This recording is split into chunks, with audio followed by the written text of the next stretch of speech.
Hi, this is Summer with Summer's Tips and Stitches, and this is my Vlogmas Day 3, or my third day of videos for this month. I will be making a video pretty much every day up until Christmas. Probably the 20th, I'll start pre-recording when we go on our family vacation. Before I open my advent calendar for today, I thought today I would recommend a Christmas book. Just like how Netflix and Hallmark have those cute little Christmas romance movies, I have a Christmas romance story.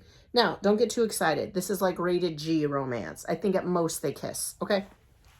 It's called Matchmaking the Cowboy, Christmas in Redemption Ridge. Now, I've read one of these books before. I'm going to see if I can dig it out and recommend it for the next video. But basically, what's happening here is a bunch of authors got together, created this town called Redemption Ridge, and they're writing Christmas stories about the people that live in that town. Okay, so in the back of the book, it lists the other authors and the other stories. I've already read last Christmas, I believe. I'm trying to find it here on the list. Like, I can't remember who is in it. Oh, Graham and Piper's Bidding on a Second Chance. Now, this is the one I read today, Matchmaking the Cowboy. Piper and Graham are in this story. In fact, Piper is best friends to the main character in this book. This story is about a girl named Lucy, who I think she's in her mid-30s, and she is a veterinarian. And the fella in this book, his name, I can't believe I forgot it already, is Hollis, and he is the cowboy. And so they meet in this story. In fact, somebody is purposely trying to matchmake them. And Lucy is not in the mood for a boyfriend because she's just had a bad breakup. And the boyfriend that she broke up with is kind of evil in this story. And so this is a super easy read. I read this on Saturday. Took me just like a few hours, I want to say. Now, mind you, my kids are older, so I can ignore them and just sit and read a book. But it was really good. It was a nice read. It's a little bit of a love story between Hollis and Lucy, but not inappropriate. Just a good Christmas story. It takes place during the Christmas season. So if you're interested, I'll put a link in the description. Part of the other reason why I'm recommending this book is Emily Conrad, believe it or not, lives in my hometown. Yeah, and so I've read some of her other books before. Here she is. Like I said, she wrote one that I read last year. But she's also wrote a book series that was called, I'm trying to find it in here. You guys think I'd be better prepared. I'd write all this stuff down about her. But that's not how I roll. The Rhythm of Redemption Romances. And that's a bunch of books about the awestruck band, and the band members each have a love story written about them. The lead singer, the drummer, the guitarist, the bassist, the manager. Okay, so I'll put a link in the description on Amazon if you are interested in just a quick, nice, easy read. I want to say the book was somewhere between $9 to $13. I can't remember. I did order another one that is coming tomorrow.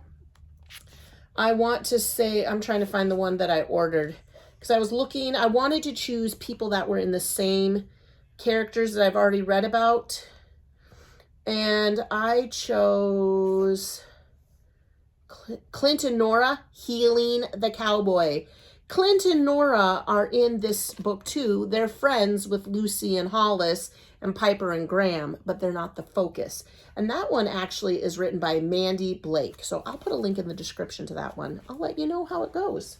So if you want a nice Christmas read, if you prefer reading books over watching movies, this Redemption Ridge series has been real nice for cute little Christmas romance. And like I said, it's not terribly inappropriate. It's just a little kissing. That's about it.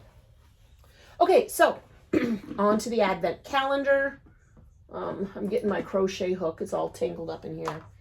I have done 2 days of the project. Let's see here. Here is the front side, I believe. Is that the right side? Yes, here it is. So far, day 1 was this alleged grape color, which many of you agreed with me is pink.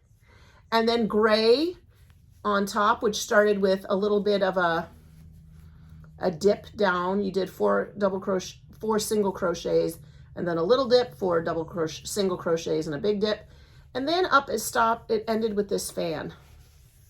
So that is day 1 and 2 of the blanket that we're making with the advent calendar. Some of you asked if this was a Hooks and Needles advent calendar, and it is not. This is Crochet Society. The other question I got from many of you was, do you still need to be part of the subscription plan in order to get this advent calendar? And the answer is no. In fact, I did a 1-year subscription. Well, I was paying it month by month, and then there was an issue with the publishing company, and I did a 1 year from August to August, and I let it expire because Crochet Society went from being a single month to bi-monthly, and they allegedly were going to be bigger, better, but they really weren't. And then Bella Coco kind of stepped away from them. So I thought, you know what, I'll try a new subscription box. But I was still able to order the advent calendar. But you have to be quick. When they come out with it, I want to say in October, you have to snatch it up that right away because they sell out real quick. And they are fairly expensive. I don't remember exactly how much it comes out as, but there's obviously a transfer from pounds to dollars. And I want to say it's like 70 some dollars plus shipping and handling. But for me, it's worth it because I do a video every day when I open the drawer, and then I do make the blankets. And for me, it's nice. Kind of like a pre-Christmas present, right? Okay, so let's open it up. This year it has a little door. We're looking for number 3, which you can't see in the video. It's just barely. There it is. Let's see what we have in this drawer. We have another pink, not grape. And then in here, let's see what the treat is. I've noticed that you can turn it backwards, and it is a different season. Okay, let's see what's in here. In this little, it's a little bag, a Crochet Society bag. And there's stitch markers on a button. So they do, Crochet Society has been doing these little light bulb stitch markers, you know, that kind of look like that. I kind of like them. They're like a safety pin, and then a little round on the bottom. But there's a button attached to each one of them. So I think these are stitch markers. Yeah, numbered stitch markers. So I'm guessing, okay, let's take a look at this. So if I was using, I don't know why I would need a number 2. Is there a hook size? I guess there is a hook size 2. Hooks, but they're numbered. I don't know why. I have not felt like I needed a, can you see that? Can you see that there's a number 7 on there? Is that backwards? Is that the number 7? There you go. I don't know why you would need a numbered stitch marker. You can all tell me in the comments. So there we go. That's my little treat. I'm going to put it back in the drawer. I still have yet to take that down and put this one back up. You guys, I had too much to do. After finishing my video with you guys, I then had to crochet day 2. I'm trying my best to stay on it. Stay with it. So that is the 3rd color. They do recommend that you save the yarn. So I do believe in day 1, I put the leftover bits of that color. And then day 2, I haven't yet finished off and put that in there, but I did leave the little badge in there. So that is it for my Crochet Society Advent. Tonight, after this video, I am going back to school because it starts the boys varsity or the boys basketball season. And so I love basketball. Oh, you know what else I was going to tell you? Somebody asked in the description,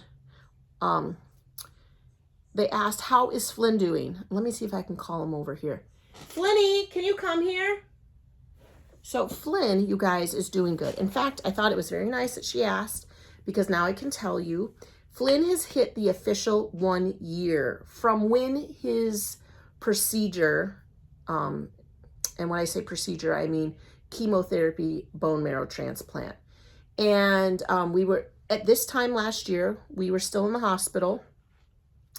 And Flynn, we just got the news last week. Flynn had his 1-year bone marrow biopsy, and he's 100% cured, if you will. He has all of Maddie's bone marrow, all of Maddie's blood in him, and they took a blood sample. Yeah, I'm gonna have you come here. They took a blood sample, and he has none of the genetic mutation. Do you want to move your chair and walk around? Which I think was called, is it called Montezsomi 7? Do you want to kneel? What was it that you had? Gata2. Gata2 deficiency. But here he is, guys. This is 1 year out. Flynn is all better. He's got all his beautiful hair back. He's got it back in his face here. And he's 100% Maddie's bone marrow and blood. Yeah. Is there any, well, it's okay. Don't worry about it. Is there anything you want to say to the people, like a thank you, or how you're feeling? Are you feeling normal? Yeah. He feels normal. Thanks, Flynn. They all were wondering how you were doing. Yeah. All right. Thank you for the support. Aw, what a nice boy. Yeah, so he's cured of that. Yeah, you can go now, honey. The only thing that I would just say, please keep in your prayers, is we still have the fat leg. The lymphedema did not go away. In trying to figure out why he had lymphedema and why he had a big leg, we found out that he had a Gata2, was the name of his disease, which then said the 7th gene in his bone marrow was prone to cancer, leukemia, and so they wanted to treat that right away so he wouldn't get leukemia.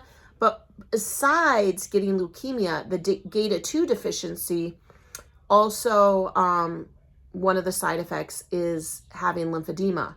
Another one is a really weak immune system. I mean, it goes on and on. There's certain things. One of them is that you can't fight out warts and things like that.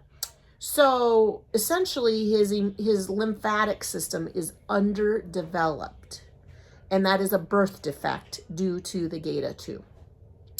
So we're still working on that. We're still working on a plan to get that done. We are hoping Children's Hospital would be able to do the treatment, which at this point they've kind of settled on would be liposuction. I know, isn't that wild? I'd like a little too. But Children's Hospital does not think that it's necessary. So we may end up going to a specialist in Chicago. So keep him in your prayers, but he is alive. He is going to continue living. He has had the life-saving treatment that we didn't know he needed until we went in for this, trying to figure out what's wrong with his leg. Okay, that's it for day 3. I think we hit up all the points.